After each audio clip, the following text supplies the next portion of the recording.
Bienvenue. Aujourd'hui, on plonge dans une question assez fondamentale. De quoi est fait l'univers? Hmm, Vaste question. Oui. Et on va l'explorer sous un angle, disons, bouddhiste, en s'appuyant sur un texte, le Ruptum Pakotri.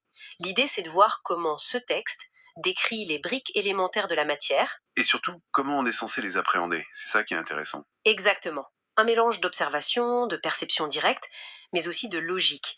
Alors, pour démarrer, le texte parle des 4 grands éléments. Les Mahabhutarupa. C'est ça. Terre, eau, feu, vent.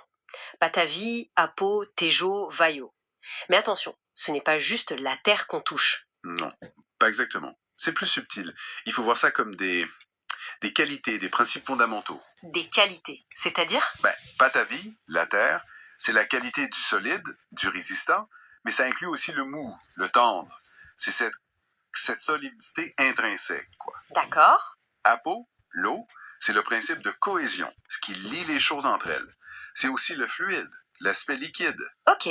Tejo, le feu, c'est simple, c'est le thermique. Le chaud, le froid. L'énergie thermique, en quelque sorte. Et le vent, Vayo. Vayo, c'est le mouvement, le support, ce qui permet le déplacement, la pression aussi. Ces quatre-là, elles sont partout, dans tout ce qui est matériel.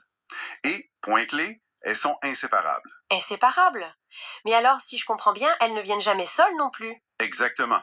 Le texte dit qu'elles sont toujours accompagnées de 4 autres qualités dérivées.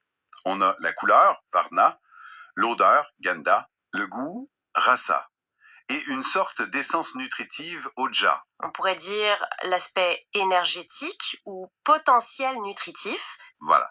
Et ces 8 forment une unité de base, un package indissociable. C'est ce qu'on appelle Aveni Bruga Rupa. On ne peut pas isoler la solidité, patavi, sans sa couleur, son odeur, etc. Même si c'est infime. 8 en 1. C'est déjà une sacrée vision de la matière.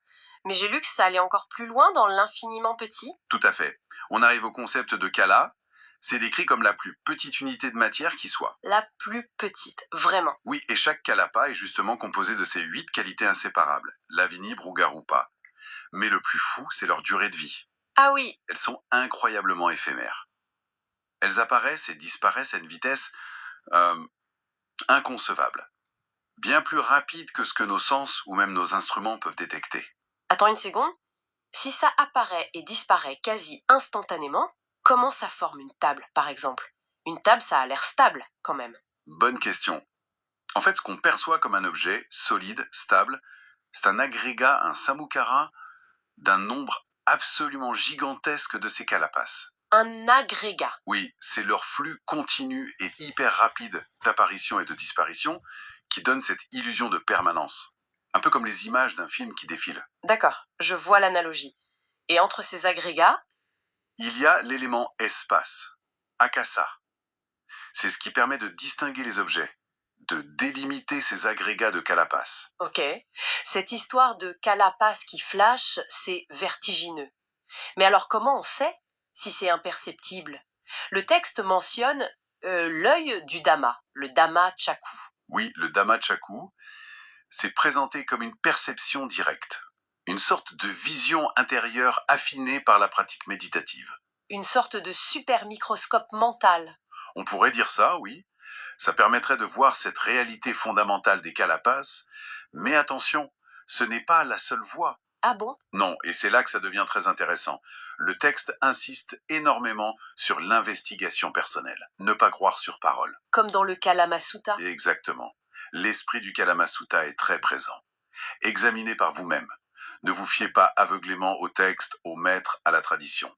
Il faut comprendre par soi-même. Donc, la causalité, la connaissance directe par l'expérience et la validation par le raisonnement critique, elles vont de pair. C'est un équilibre en fait. J'ai aussi noté une remarque assez curieuse, que le Bouddha connaissait des lois naturelles que la science découvre maintenant, mais qu'il ne les enseignait pas forcément comme ça. Oui, le texte suggère ça. L'idée avancée, c'est que le but premier n'était pas la connaissance scientifique pour elle-même, ni la compétition, mais la libération de la souffrance. Donc l'enseignement était orienté vers cet objectif pratique. Précisément.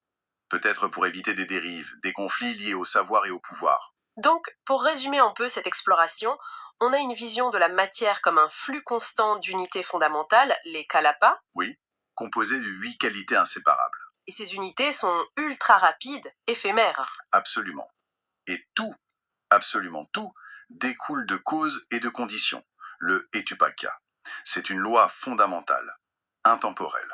Et pour appréhender cette réalité, il y a cette perception affinée, le damachaku, mais toujours couplée à une investigation personnelle et rationnelle basée sur l'analyse causale. C'est bien ça. L'esprit critique du Kalamasutra reste central. Bon, c'était dense mais fascinant. En effet. Et ça laisse songeur. Du coup, une petite question pour finir. Si la trame même de notre réalité, ce qui nous semble si solide, est en fait ce tourbillon incessant d'éléments qui naissent et meurent, qu'est-ce que ça change au fond dans notre expérience quotidienne de la stabilité ou de l'impermanence ?